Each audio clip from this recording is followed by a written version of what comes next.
السلام عليكم ورحمة الله وبركاته. ازيكم عاملين ايه؟ يا رب تكونوا بألف خير. ان شاء الله هنعمل مع بعض النهاردة بلح الشام. هنعمله بطريقة حلوة جدا، وبمقادير مظبوطة 100%.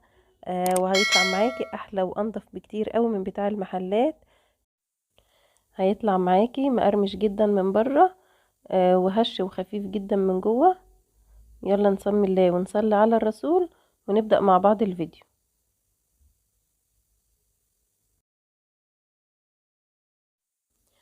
اول حاجة هبدأ بيها هعمل الشربات بتاع بلح الشام عشان احنا هنحتاجه يكون بارد. شربات بلح الشام بيكون تقيل وبارد. انا حطيت هنا 4 كوبايات من السكر، وهحط عليهم كوبايتين 2 من المية. الكوباية اللي تعيري بيها السكر تعيري بيها المية، وهحطه كده بالراحة. مش عاوزة السكر يطلع على الأطراف بتاعة الحلة. أول ما يبدأ كده في الغليان هضيف عصير ليمونة كاملة، وهضيف كمان معلقة كبيرة من عسل الجلوكوز. ده بيظبط القوام بتاع الشربات جدا وما بيخلوش يسكر معاه. بسيب المعلقة كده في الشربات، هي بتاخد حوالي كده نص دقيقة وبتنزل لوحدها من السخونية. وبعد كده بحسب له 10 دقايق من بداية الغليان. يعني بعد ما بيغلي بحسب له كده بالظبط 10 دقايق. لما تيجي تقفلي البرطمان بتاع عسل الجلوكوز ما تقفلهوش جامد، يعني حطيه كده من فوق حاجة بسيطة عشان بيغلب لما بيجي يفتح تاني. هو كده خلاص عدى معايا 10 دقايق. هضيف باكت فانيليا وهطفي عليه، وهشيل بس الريم اللي بيظهر معايا على الوش كده. اي شوائب طلعت معايا على الوش كده هبدأ اشيلها. هبدأ بقى افضيه في بولة عشان انا عايزاه يبقى بارد جدا معايا. طبعا هو قوامه كده لسه خفيف، بس لما يبرد هيكون تقل جدا معايا. عشان نعمل بقى عجينة بلح الشام، هجيب كده طاسة او صينية اي حاجة على النار، وهبدأ اجيب فيها كوباية ونص من المية،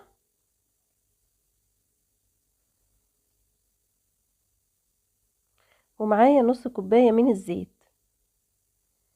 كده السوائل بقوا معايا كوبايتين.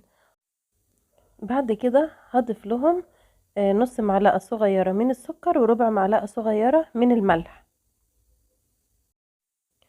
واول ما المية تبدأ كده معايا في الغليان هنزل على طول بكوبايتين من الدقيق، وهقلبهم بسرعة جدا. ما تحاوليش تخلي المية تغلي كتير، لانها لو غليت هتتبخر وكده هتغير في المقدار بتاعك. هبدأ بقى اقلب فيها كده كويس. وبعد كده ههدى خالص عليها النار، وهفضل اقلب فيها لحد ما تتكون معايا عجينة، وهي هتلم نفسها بنفسها زي ما انتوا شايفين كده بالظبط. هفضل الف فيها بالراحة لحد ما تنعم معايا وتبقى عجينة معايا ناعمة جدا. تمام. هبدأ بقى افضيها في طبق كده وهسيبها تبرد. انا عايزاها تبرد تماما، مش هتعامل معاها خالص وهي سخنة. بعد ما بردت معايا هبدأ انزل بيها كده في العجان. الخطوة دي تقدري تعمليها بالمضرب الكهربائي او بالمعلقة او بايدك كده عادي، مفيش اي مشكلة، بس هتاخد معاكي وقت شوية. معايا بقى 4 بيضات، هضيف عليهم نص معلقة صغيرة من الفانيليا، وهبدأ اشغل العجين. انا هبدأ انزل بالبيض بيضة بيضة، يعني هحط بيضة ولما تختفي خالص هنزل بالبيضة اللي بعدها. ما ينفعش ننزل بكمية البيض كلها مرة واحدة، العجينة هتبوظ منك.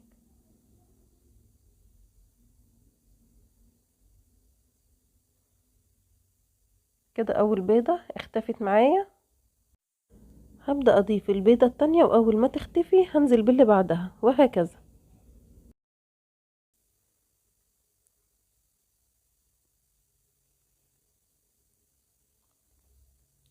كده خلاص انا وصلت لاخر بيضة. هديها بقى عجنة كويسة قوي بالعجان لحد ما البيض كله يختفي وتبقى عجينة ناعمة جدا معايا.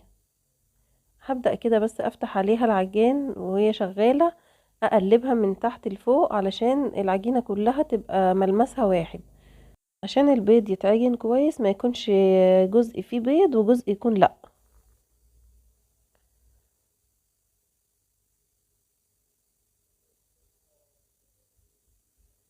خلاص كده تمام. العجينة نعمت قوي معايا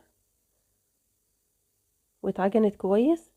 عجينة بلح الشام بتبقى عجينة تقيلة جدا، يعني لما تلاقيها تقيلة ما تقوليش ازود لها بيض عشان تخف معايا، لا هي هتديكي نتيجة كويسة جدا، بس هي بطبيعتها بتكون العجينة نفسها تقيلة.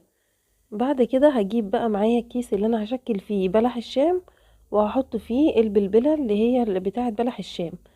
بالنسبة للكيس انا معايا الكيس ده اللي هو القماش ومشمع من جوه، تقدري تستخدمي اللي هو الاستخدام المرة الواحدة، وفي برضو اللي هو السيليكون.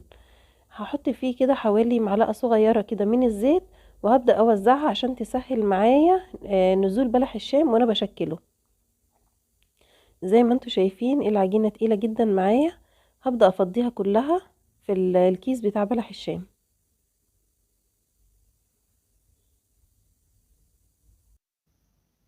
هبدأ بقى كده اوزعه كويس في الكيس علشان ما يكونش فيه اي فراغات.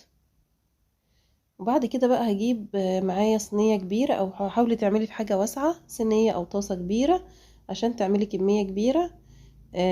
لان انت هتستني لما احنا بنعمله في زيت بارد، فاعملي كمية كبيرة، وبعد كده لو في مثلا شوية تاني هتعمليهم هتضطري تستني لما الزيت يبرد معاكي وعشان تعملي تاني مرة. بلح الشام احنا بنعمله في الزيت لازم يكون بارد، يعني انا كده مش مولعة النار خالص. هبدأ كده انزل ببلح الشام، حاولي تنزلي بالقمع من تحت كده، ما تجيبيش من فوق عشان العجينة هتبقى تقيلة جدا معاكي. هتعملي من تحت كده، وكل ما تخلص معاكي الجزء ده تبدأي تنزلي تاني من فوق. بعد ما شكلت الطاسة كلها هبدأ بقى اولع عليه النار. مش هبدأ المسه خالص، هو اول ما الزيت بيسخن جامد هو بيبدأ يتقلب كده في النار وحجمه بيزيد. مش هلمسه خالص خالص خالص لحد ما يمسك نفسه.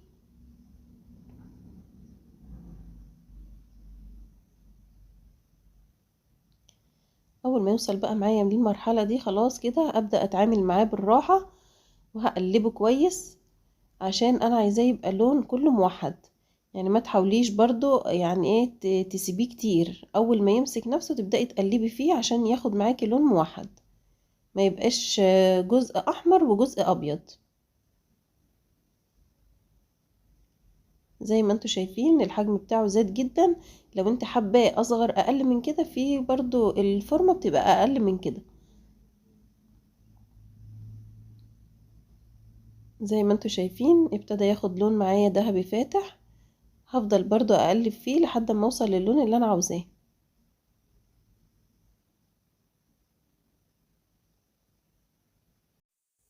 انا هنا بوريكي مراحل التسوية بتاعته. زي ما انتوا شايفين حاجة كده ما شاء الله، يعني اللون بتاعه واحد، فوق من فوق زي من تحت.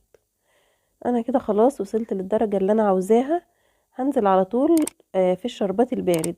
هصفيه كويس بس كده من الزيت، وهنزل في الشربات البارد، وهبدأ بقى اديله تقلبتين في الشربات البارد كده. بس ما تستخدميش نفس المقصوصة، يعني تقلبي بحاجة تانية عشان ما تبوظيش الشربات نفسه ويفصل معاكي. هقلبه كده تقلبتين، وبعد كده هخرجه على مصفى عشان يصفي الشربات الزيادة كلها اللي فيه. بالنسبة للشربات يفضل ان انت تكوني عاملاه من قبلها بفترة عشان ياخد راحته ويكون بارد معاكي. ممكن تعمليه من بالليل، وممكن تعمليه لو هتعملي بلح الشام بالليل اعمليه هو مثلا من الصبح، اعمليه بوقت كافي ان هو يبرد معاكي.